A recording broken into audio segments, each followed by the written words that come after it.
Friends, Shiva పూజ లోపల మనం అందరం కూడా శివుడికి అభిషేకం చేస్తూ ఉంటాం. ఎప్పుడు శివరాత్రి సందర్భాలలో, సోమవారం, మాస శివరాత్రులలో కూడా. అప్పుడు మనం ముఖ్యంగా విశిష్టంగా పూజకి ఏమి వాడతాం?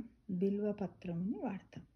అయితే ఆ బిల్వపత్రం యొక్క విశిష్టత ఏమిటో మనం ఇప్పుడు చక్కగా తెలుసుకుందాం ఫ్రెండ్స్. అదేం జరిగినా బిల్వపత్రము వివిధ ఆకారాలలో ఉంటుంది. అంటే పత్రానికి బిలాలు ఉంటాయి. దాని గురించి త్రిదళం త్రిగుణాకారం త్రినేత్రం చ త్రియాయుధం త్రిజన్మ పాప సంహారం ఏకబిల్వం శివార్పణం. త్రిదళం త్రిగుణాకారం త్రినేత్రం చ త్రియాయుధం త్రిజన్మ పాప సంహారం ఏకబిల్వం శివార్పణం. ఈ శ్లోకంలో ఈ శివస్థుతి చాలా బహుళ ప్రాచుర్యం పొందింది. శివపురాణంలో బిల్వపత్రం యొక్క విశిష్టత వివరించబడి ఉన్నదన్నమాట. పవిత్రమైన ఈ బిల్వపత్రముతో శివుణ్ణి పూజించడం వల్ల కలిగే ఫలము చాలా గొప్పది. బిల్వపత్రము లేదా మారేడు దళం ఆకులు ఎండినా కూడా పూజకు ఉపయోగిస్తారట. 1,000,000 ఏనుగుల దాన ఫలము, 100 యజ్ఞాల ఫలము, 1,000,000 కన్య దానాల వల్ల కలిగే ఫలము ఈ బిల్వపత్రము శివ పూజకు సమర్పించడం వల్ల మనకు సదరు ఫలం సిద్ధిస్తుందని, సకల పాపాల నివారణకు ఈ బిల్వపత్రం ఒకటి చాలు అని చెబుతుంది శివపురాణం. ఒకసారట పరమశివుడు పార్వతీదేవితో కలిసి భూలోకంలో నవవిహారం చేస్తూ ఉండగా అక్కడున్న వృక్షాలలో మారేడు వృక్షం పార్వతీదేవికి కనిపించిందట. ఆ చెట్టు ఆకులు వింతగా కనిపించాయట ఎవరికి? పార్వతీదేవికి. ఆ ఆకుల్ని పార్వతీదేవి చేతిలోకి తీసుకోగానే ఆకు నమస్కారం చేసి, అమ్మా పార్వతీదేవి, నా జన్మ తరించింది నీ స్పర్శతో అందంట. అందుకు బదులుగా ఏమైనా వరం కోరుకు అని పార్వతీదేవి అడిగిందంట. ఏది? మారేడు వృక్షాన్ని. అందుకు బిల్వపత్రం, నేను ఆకుగా పుట్టాను, ఆకుగా పెరిగాను, ఈ జన్మను సార్థకమయ్యేలా చూడు తల్లి అని వేడుకుందంట. అందుకు పార్వతీదేవి సరేనని వరం ప్రసాదించిందంట. అప్పటి నుంచి శివస్థుతి, శివారాధన పూజకు తప్పనిసరి అయ్యిందట ఈ బిల్వపత్రం. పార్వతీ ప్రసాదించిన వరము సార్థకమైంది. కైలాసనాథుడు ఎక్కువగా ఇష్టపడే వృక్షము మారేడు వృక్షం. సకల శుభాలు ఇచ్చే మారేడు వృక్షము పరమశివునికి ప్రీతికరము. ఈ బిల్వపత్రాలను సోమ, మంగళ, శుక్రవారాలలో, సంక్రమణ, అశౌచము రాత్రి సమయాలలో కొయ్యకూడదంట ఫ్రెండ్స్. ఈ బిల్వపత్రాలు చాలా రకాలుగా ఉన్నాయట. ఒకటేంది? ఏకబిల్వం, త్రిబిల్వం, సప్తబిల్వం, షణ్ముఖ బిల్వం, పంచముఖ బిల్వం, అఖండ బిల్వం. సుప్రసిద్ధమైన బిల్వాష్టకము బిల్వపత్రాల గొప్పదనాన్ని విస్తారంగా పొగుడుతుంది. బిల్వపత్రానికి అంతటి గౌరవం ఎందుకు? సాధారణంగా ఈ చెట్టు కొన్ని శతాబ్దాలుగా పవిత్రమైనదిగా పరిగణించబడుతూ వచ్చిందని, బిల్వపత్రాలు లేనిదే శివునికి అర్పించే అర్పణలు సంపూర్ణము కావని మనకు తెలుసు. తప్పకుండా మనం శివరాత్రి రోజు బిల్వపత్రాలు తెచ్చే పూజ చేస్తాం. ఈ పత్రాలకు అనేక రకాల ఉపమానాలు ఆపాదించబడ్డాయి. ఈ త్రిపత్రాలు అనేక రకాల త్రితత్వాలను సూచిస్తాయి అంటారు. ఏంటి అవి?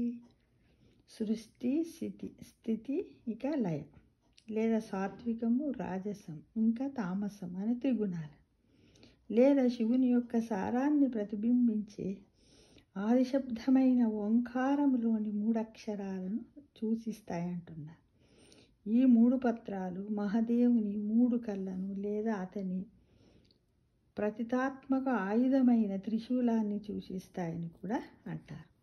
శివారాధనలో బిల్వపత్రము గురించి విశ్లేషిస్తే, లక్ష్మీదేవి తపస్సు చేయడం వల్ల పుట్టినది బిల్వవృక్షం అంట. లక్ష్మీదేవి తపస్సు చేస్తే ఈ బిల్వవృక్షం పుట్టిందట. అందుకే లక్ష్మీదేవి ఎప్పుడు బిల్వవృక్షములో నివాసం ఉంటుందని అంటారు. ఇకపోతే ఈ 3 ఆకులు కలిపి బిల్వదళంగా పేర్కొనే వాటిని మనిషిలో ఉండే సత్వ రజో తమో గుణాలకు ప్రతీకగా భావిస్తారు. అంటే ఈ బిల్వదళాన్ని ఆ పరమేశ్వరుడి పాదాల దగ్గర ఉంచడం అంటే మనిషిలోని ఆ 3 గుణాలు, మూడేంది, సత్వ రజో తమో గుణాలు అయినా ఆయన ముందు వదలడం అని అర్థం. ఈ ఈ 3 గుణాల చర్యలే మనిషిని నడిపిస్తున్న ఆ మూడింటిని ఆయన దగ్గర ధారపోసి వాటిని సరిచేసుకోవడం అనే కోణంలో కూడా సారాంశం వస్తుంది ఫ్రెండ్స్. ఇక సాక్షాత్ పరమేశ్వరుడే గ్రహాలలోకెల్లా శక్తివంతమైన శనిదేవుడికి ఒక వరం ఇచ్చాడట. మనకున్నాయి కదా నవగ్రహాలలో శని దేవుడు కూడా ఒక గ్రహమే. ఏమని? బిల్వవృక్షములో తనను పుట్టించినందుకు గాను ఆయన్ను శనీశ్వరుడిగా మార్చాడట. అంతేకాదు బిల్వ పత్రి దళాలతో ఆ శివుడిని పూజించే వారికి శనిదేవుడి వల్ల బాధలు ఉండవని కూడా చెప్పాడట. అందుకే శనిదేశం ఉందని ఎవరికైనా అనిపిస్తే నీళ్లు, బిల్వపత్రాలు, విభూతి ఇట్లా అన్నింటిని మేళవించి రుద్రాభిషేకాన్ని జరిపిస్తారు.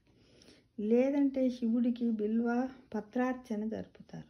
ముఖ్యంగా చెప్పుకోవలసిన ఏమంటే విషయం, సృష్టిలో సకల లోకాలలోని పుణ్యక్షేత్రాలన్నీ కూడా కేవలం బిల్వవృక్షములో ఉంటాయనంటే అన్ని పుణ్యక్షేత్రాలు అంతమంది దేవుళ్ళ స్వరూపాలతో బిల్వవృక్షము సమానమని చెబుతారట. అన్ని పుణ్యక్షేత్రాలలో ఉన్న దేవుళ్ళన్నీ కూడా ఈ బిల్వవృక్షం లోపల ఉంటాయని అంటున్నారు. వంశం అభివృద్ధి చెందకుండా ఉన్నప్పుడు బిల్వం యొక్క మూలాన్ని అంటే గంధము, పుష్పాలు, అక్షంతలతో పూజిస్తే వారి వంశం అభివృద్ధి చెందుతుంది. బిల్వవృక్షం చుట్టూ దీపాలు పెడితే అలా దీపాలు పెట్టిన వాళ్ళకు ఆ పరమేశ్వరుడి కృప దక్కుతుందట. ఆ శివజ్ఞానం సిద్ధిస్తుంది. బిల్వవృక్షం మొదల్లో ఎవరికైనా భోజనం పెడితే 1,000,000 మందికి అన్నదానం చేసిన ఫలం కూడా మనకు దక్కుతుందని పురాణ కథలు చెబుతున్నాయి ఫ్రెండ్స్. అలాగే బిల్వ చెట్టు దగ్గర ఎవరైనా శివభక్తుడికి నెయ్యి, పాలన్నము దానం చేస్తే ఆ దానం చేసిన వారికి దరిద్రం పోయి, ఆర్థిక సమస్యలన్నీ పోయి, మానసికమైనటువంటి శారీరక సమస్యలు కూడా తొలగిపోతాయి. ఓ రకమైన ఆకుని మరో దానికంటే పవిత్రమైనది ఎందుకు చూస్తారు? ఇదొక విధమైన పక్షపాతమా? మొత్తం మీద ప్రతిది కూడా మట్టిలో నుండే వస్తుంది కదా ఫ్రెండ్స్. వేపకాయ ఇంకా మామిడికాయ 2 కూడా అదే మట్టిలో నుండి వస్తాయి. కానీ వాటి రుచులు వేరుగా ఉంటాయా లేదా చెప్పండి, కామెంట్ బాక్స్లో పెట్టి. అదే మట్టిని ఓ జీవము ఏ విధంగా పరివర్తన చేస్తుంది అనేది మరొక జీవము దాన్ని ఏ విధంగా పరివర్తనం చేస్తుంది అన్నదానికి భిన్నంగా ఉంటుంది. ఓ పురుగుకి కీటకానికి మధ్య తేడా ఏంటి? అలాగే మీకు ఇంకా మరో మనిషికి మధ్య తేడా ఏంటి? పదార్థం ఒకటే. దాని నుంచి మనం ఏం తయారు చేస్తామన్నది ఇక్కడ తేడా. అంతే కదా ఫ్రెండ్స్. ఆధ్యాత్మిక మార్గంలో ఉన్నవాళ్ళు సాధ్యమైనన్ని విధాల సహకారాన్ని తీసుకోవాలని సూచిస్తుంటారు. ఎందుకంటే అది తెలియని ప్రదేశం. భారతీయ సంస్కృతిలో ముఖ్యంగా గమనించడమే ద్వారా ధ్యానము ద్వారా మనకు సహకరించగల ప్రతిదాన్ని గుర్తించడం జరుగుతుంది. వాళ్ళ ఆఖరికి పువ్వులను, పండ్లను, ఇంకా ఆకులను కూడా వదిలిపెట్టరు. మరి ప్రత్యేకించి బిల్వపత్రాన్ని పవిత్రమైనదిగా ఎందుకు చూస్తారు?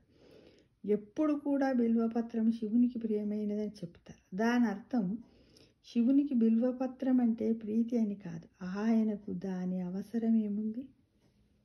మనది శివునికి ప్రియమైనదైనప్పుడు మన మనస్సు శివునికి ప్రియమైనదైనప్పుడు దాని అర్థం ఏంటంటే ఓ విధంగా మనము దేన్నైతే శివ అంటామో ఈ బిల్వపత్రం యొక్క ప్రకంపనలు దానికి దగ్గరగా ఉన్నాయని అర్థం. మనం అభిషేకం చేసేటప్పుడు ఓం నమ శివాయ అనుకుంటూ ఏక బిల్వపత్రం సమర్పయామి అంటాం కదా. వచ్చేందుకు అవి మీరు శివునికి బిల్వపత్రాలు సమర్పించేటప్పుడు దాన్ని ఆయన వద్ద ఉంచేసి వెళ్ళాలి. అర్పించిన తర్వాత మీరు దాన్ని మీతో పాటు తీసుకెళ్ళాలి. ఆడబెట్టి వెళ్ళిపోవద్దట, తీసుకోవాలట. దాన్ని లింగం పైన ఉంచి ఆ తర్వాత మీరు తీసుకుంటే ఆ ప్రకంపనలు చాలా కాలం పాటు పట్టి ఉంచగల సామర్థ్యం దానికి ఉంటుంది. అది మీతో ఉంటుంది. మీరు ఇది ప్రయత్నించి చూడొచ్చు.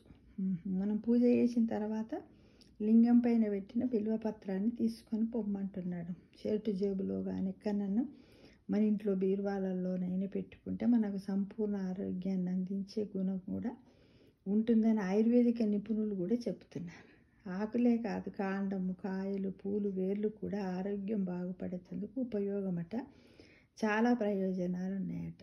ఈ బిల్వపత్రము లోపల అంటే మారేడులో మినరల్స్, విటమిన్లు అధికంగా ఉంటాయట. Carotene, vitamin B, C, calcium, phosphorus, iron సమృద్ధిగా ఉంటుందట. విరేచనాలు, మలబద్ధకము, జలుబు లాంటి సమస్యలకు నివారణ కూడా బిల్వపత్రం బాగా ఉపయోగపడుతుందట. పైల్స్ ఉన్న వాళ్ళు మెంతి పొడితో కలిపి తీసుకోవాలట. ఆకులను పొడి చేసి రోజు కొంచెం తీసుకుంటే మధుమేహాన్ని, కొలెస్ట్రాల్ని అదుపులో ఉంచుకోగలుగుతామట, తగ్గుతుందట. వేళ్లను చూర్ణం చేసి అరచెంచడు చొప్పున కాషాయంగా తీసుకుంటే అనేక రోగాలకు దివ్య ఔషధంగా దగ్గు, జ్వరం తగ్గించడానికి బాగా పనిచేస్తుందట. గర్భిణీ స్త్రీలకు ఒళ్ళు నొప్పులుంటే నివారణకు మారేడు ఆకులను వేడి నీటిలో వేసి స్నానం చేయించాలట. ఫ్రెండ్స్, ఇన్ని ప్రయోజనాలు ఉన్నటువంటి ఈ బిల్వపత్రాన్ని మనము మారేడు పత్రాన్ని, మారేడికాయను, మారేడు పువ్వులను ఇప్పటి వరకు మనము ఉపయోగించుకోవడం కొంతవరకే ఉంది కదా. కాబట్టి ఇక నుంచి అయినా మనం ఉపయోగించుకొని దేవుడికి పూజ చేసి దాని నుండి మనం ఔషధ గుణాలు ఉన్నటువంటి ఒక మహా ఔషధాన్ని దివ్య ఔషధంగా మనం అందరం వినియోగించుకోవాలని ఆశిస్తూ సర్వేజన సుఖినో భవంతు.